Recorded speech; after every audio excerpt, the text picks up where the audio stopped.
માનતા એટલે મેલડી માની કરું તો વાત એ પુત્ર મેલડી માની કરું તો વાત હું તો બારે જા ગયો ને ધન થઈ ગયો.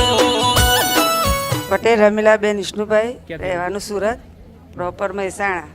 શું માનતા રાખી હતી? મેં માનતા રાખી હતી પહેલાં પરચા માતાજીના, કે મેં વિડીયો જોતી હતી માતાજીના ઘરે. મારું મન ઘરે રહેવાનું નહોતું, તો માતાજીના શ્રદ્ધાથી અચાનક જ તમારા વિડીયો આવી ગયા માતાજી. પછી મેં વિડીયો જોવા માંડી તો મને શ્રદ્ધા લાગી. પછી મારી વહુ પ્રેગ્નેન્ટ હતી.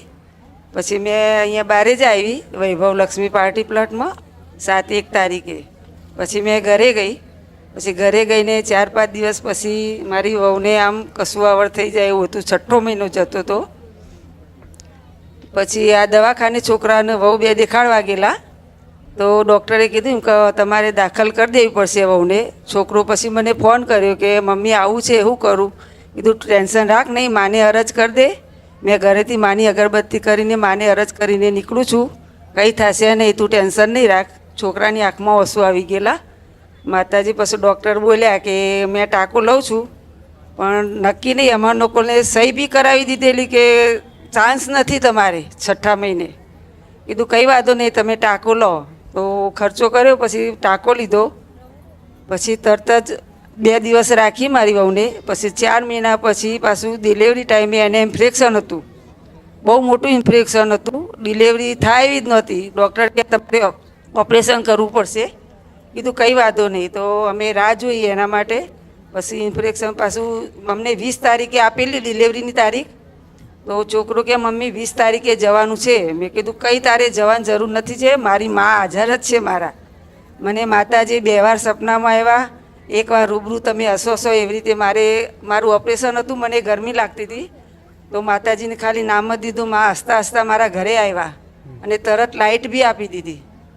પછી વહુને ઇન્ફેક્શન પછી 20 તારીખ આપી. મેં છોકરાને ના પાડી, કીધું 20 તારીખે તારે જવાની જરૂર નથી, મેં માને મોર કરી દીધી છે. તો 20 તારીખે પછી ના પાડી. પછી અમે 4-5 દિવસ રાહ જોયા. 25 તારીખે માતાજીએ ખુદ અમને ડિલિવરી નોર્મલ કરાવી દીધી. ઇન્ફેક્શન બી ગાયબ થઈ ગયું અને ડિલિવરી બી નોર્મલ થઈ ગઈ. ડૉક્ટર બી બોલ્યા કે ઓપરેશન કરવું પડશે. તો મેં કીધું મારે ઓપરેશન કરવું જ છે નહીં, મારી મા છે. મેં છોકરાને કીધું કે તારો છોકરો, મારી મા મારે મોઢે બોલે છે, તારો છોકરો નોર્મલ ડિલિવરી હું કરાવીશ અને તારો છોકરો 3 થી 3.5 કિલોનો આવશે. નહીં આવે તો મને ઘર બહાર કાઢી મૂકજે, મારી મા છે મારા હારે. મારી ખૂંખાર મેલડીમાં મારી આગળ ને આગળ ચાલે છે. મેં દીકરો માગ્યો છે નહીં, માને કીધું તું મને પારણું બંધાવજે. ખાલી હા, મેં પારણા માટે જ કીધું તું, પણ માને મને દીકરો આપ્યો ને. ડોક્ટર ના પાડતા હતા, બિલકુલ ના પાડતા હતા. 6 મહિને કેસ બગડી જાય એવો હતો. હા, બગડી જાય એવો હતો. હા, છેલ્લે ડોક્ટરે એવું કહી દીધું કઈ થશે નહીં.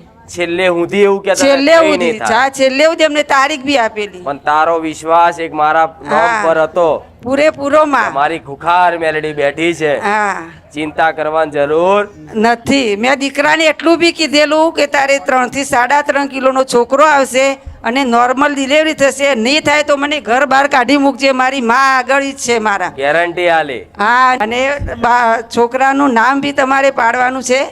માં મારો બહુ વરખ છે. કોઈ વાંધો નહીં. છોકરાનું નામ મેં આલ્યો છે, તો તમે જાતે કીધું કે માં નામ પાડજે, તો આનું નામ જલ્દી પાડ દો. તમ કે ટાઈમ બહુ હશે, ટાઈમ બહુ ગાદીને થાય છે. જો આનું નામ જોઈ લઉં, આનું નામ અંકુશ. શું માનતા રાખી હતી?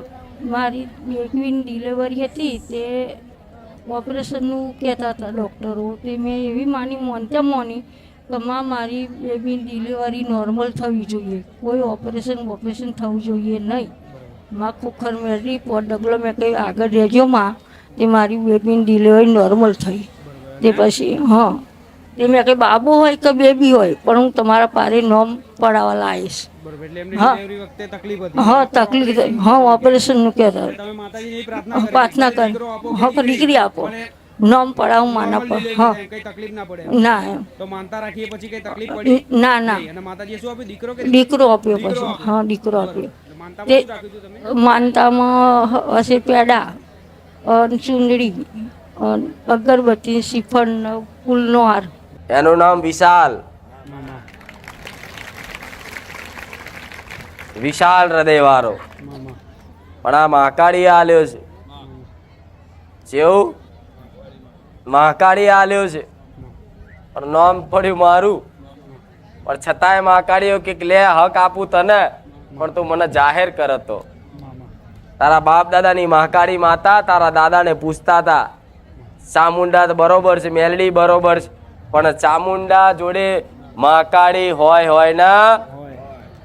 હું કોર્પોરેશનમાં હતી પહેલાં, નારોલવાળા વિસ્તારમાંથી, જે ફેઝલનગર કહેવાય ને એમાં. તો ત્યાં વરસ જેવું નોકરી કરી, પણ એ એરિયા પ્રોપર મોમેડનનો હતો. તો મેં બધી રીતે ટ્રાય કર્યો કે મને ટ્રાન્સફરનું કરી આપે.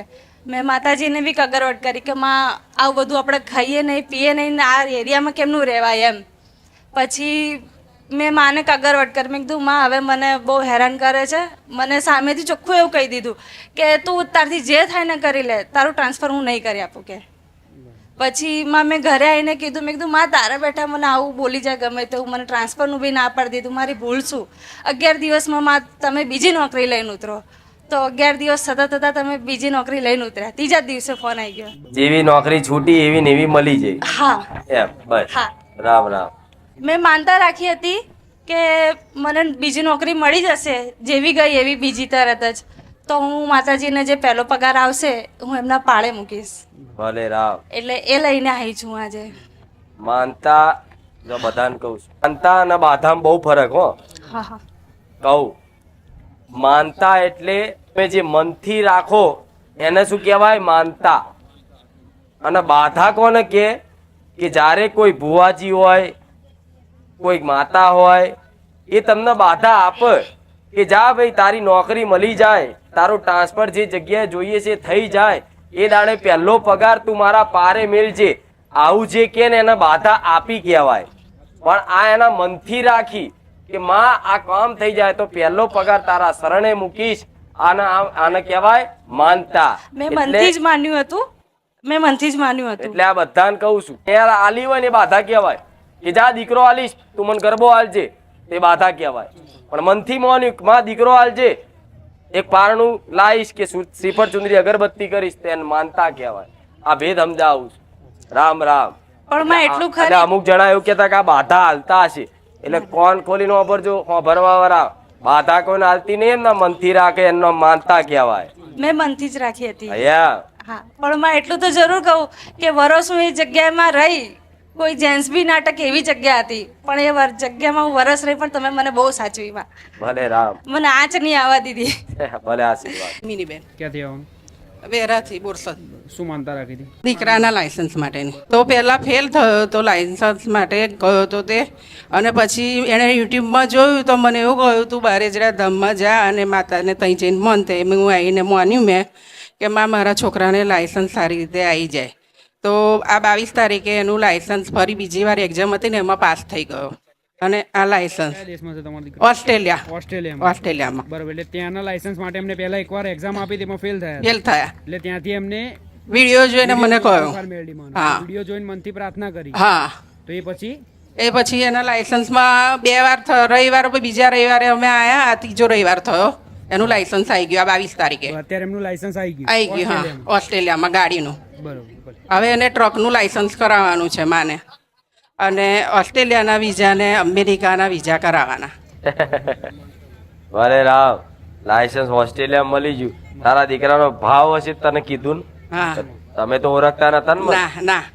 તારા દીકરાએ ઓળખ કરાવી જો. કરાય. હા. હવે આવતા જતા રહો તો બધું થાય. હા. ભલે ઓસ્ટ્રેલિયા ને ચાઇના ચોથો હશે મારા ભાવિક ભક્તો ને.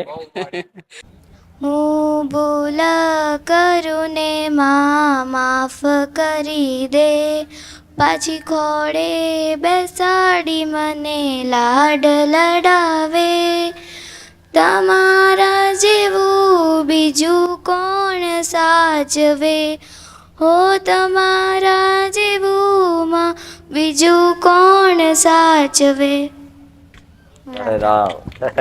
માતાજી મારી માનતા હતી, જ્યારે અમે આવ્યા હતા સ્ટેજ પર ત્યારે હું તમને 2 પેન આપી હતી, તો તમે કીધું હતું કે તારો પહેલો નંબર તે પાસ થઈ. માતાજી મારો પહેલો નંબર આવી ગયો.